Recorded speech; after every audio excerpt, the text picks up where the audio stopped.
Разпотеглянето под наклон не го прави всеки път, само когато имаш голям наклон. И тя много лесно гасне и дава назад.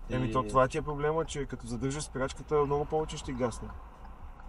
Не. Той завива. И какво като завива? Не си ли должен да го пропуснеш? Има две ленти.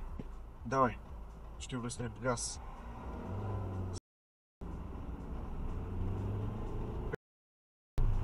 Сега по закон, когато правим ляв завой, какво сме длъжни да пропуснем? Когато правим ляв винаги.